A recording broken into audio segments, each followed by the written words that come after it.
All right, welcome back to the channel, everyone. Hopefully you guys are having a great rest of your day, start to your day, whatever time it may be.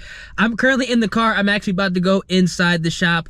Pat Built Performance. Again, another day, another video at the shop.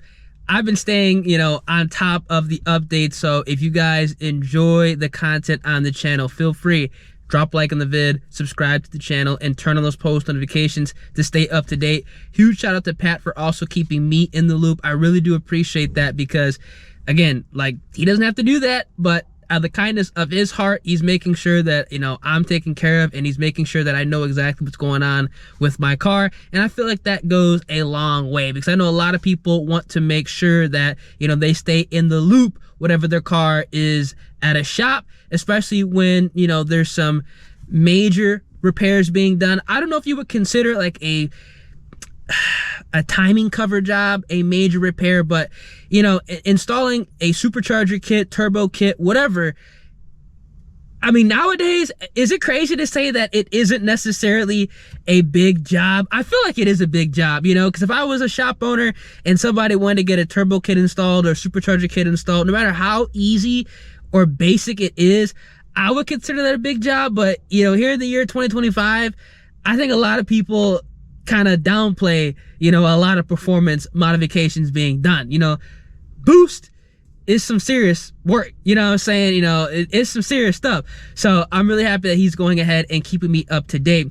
Now, last video, I went ahead and expressed that ProCharger actually did get back to me, and I wanted to go ahead and make this a dedicated video, keep everybody in the loop, because I know everybody's been kind of, wondering exactly, what happened between me and ProCharger, why I went with ESS, and I expressed that in a previous video. For the most part, it comes down to the reliability. I not once went ahead and bashed the performance of the ProCharger kit, because we all saw on the channel that D1SC was putting in some serious work, and I would be lying, and the videos would be proof of that if I were to say I was disappointed with the performance. And we were on the 4.88 pulley with a D1SC ProCharger.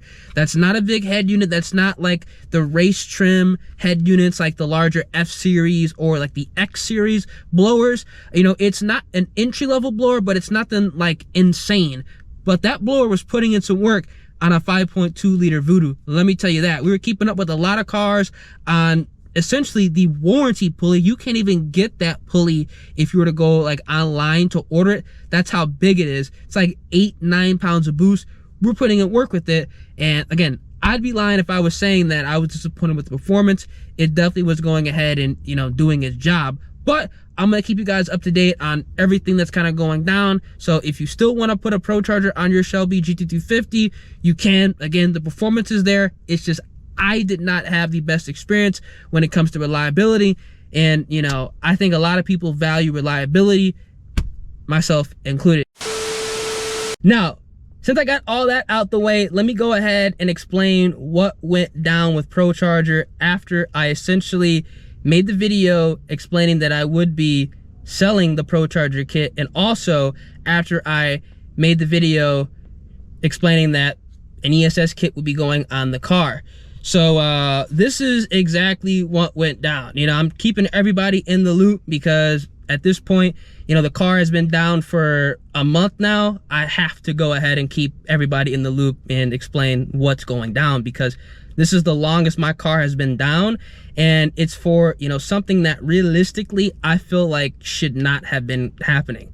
Now, we have been racking our brains trying to figure this out. This is, overall the explanation after I was told that they did not know exactly what was going on with the bolts backing out. We thought possibly the bolt could be bottoming out in the timing cover and not getting enough clamp force. We checked two cars here, 2015 and 2019, and both cars had plenty of thread depth, and the Ford CAD model says it should as well. We have been asking around to see if anyone else has had a similar issue, and we might have a solution.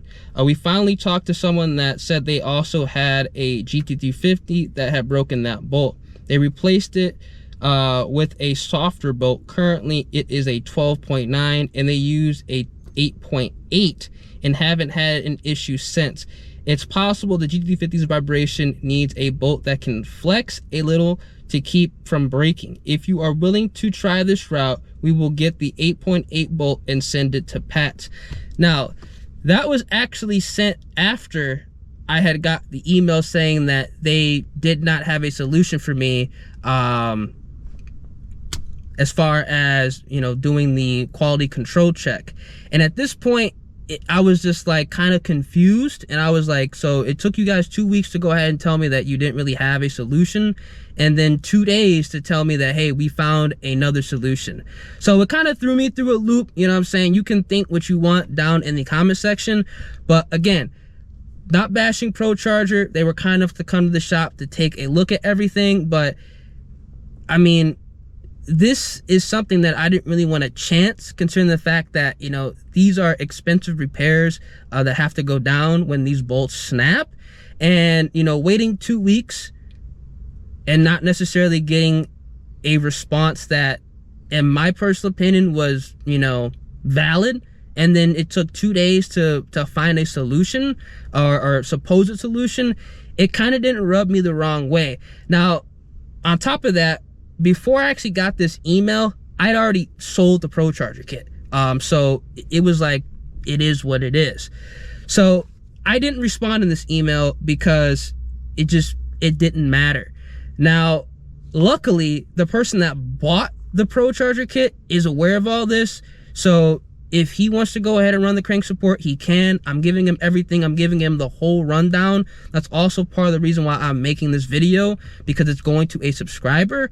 So yeah, there's that. Now, I did not respond to that email because, again, I'd already sold the kit, so it just didn't matter, in my personal opinion, for me to respond. Now, this is what I got after I made the video, you know, explaining that I would be going to ESS. I'm sorry you decided to remove the ProCharger. I respect your decision to do it. I noticed in your latest video you called out the D1SC as a cast impeller. Now, I will go ahead and, you know, own up to that mistake. All the ProCharger kits come with billet impellers. Now, I was under the assumption, now again, that all the ProChargers that did not have the X trim, or like the race trim, like the D1X, the P1X, and obviously the F trims, I was under the assumption that all those had the billet impellers. And, you know, the entry-level blowers, like the P1SC, the D1SC, even though the D1SC is not necessarily entry-level blower, all had cast. That's my fault. They all have billet impellers, which probably is why the car was performing the way it was with a smaller blower. So there you go. That's why the D1SC was putting in work. All ProCharger impellers are billet, even a P1SC. The D1SC is 20 years old compared to the G3R, and it's not apples to apples. It would be interesting to see a D1X next to it. I agree. Now, again, I will own up to where I made a mistake.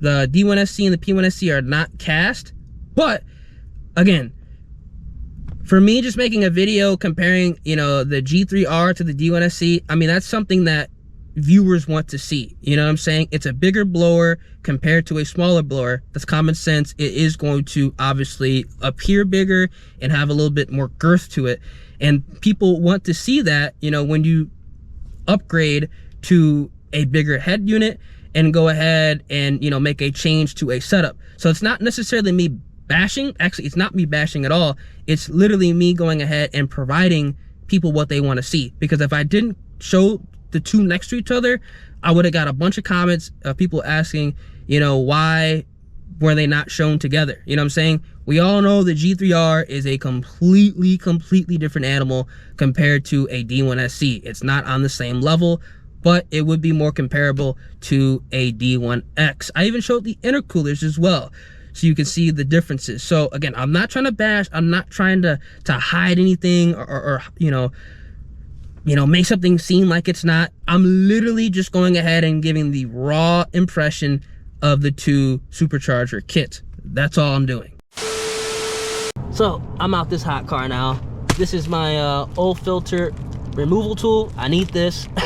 And this is the new Innovators West balancer. It's a 6-strip balancer.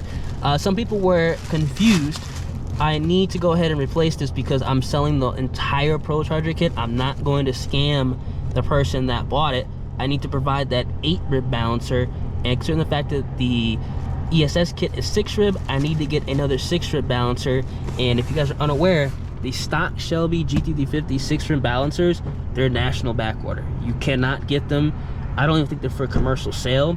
So there's that. Really unfortunate, but luckily Innovators West has a 6 rib balancer, same exact balancer that was on the car previously, but it was 8. So I need to get another one because I'm not gonna scam somebody buying my kit. I need to make that clear because some people were, you know, under confusion as to why I'm buying another balancer. One in the car is 8, this one is a 6. All right, it's a few hours later and I'm back at the casa.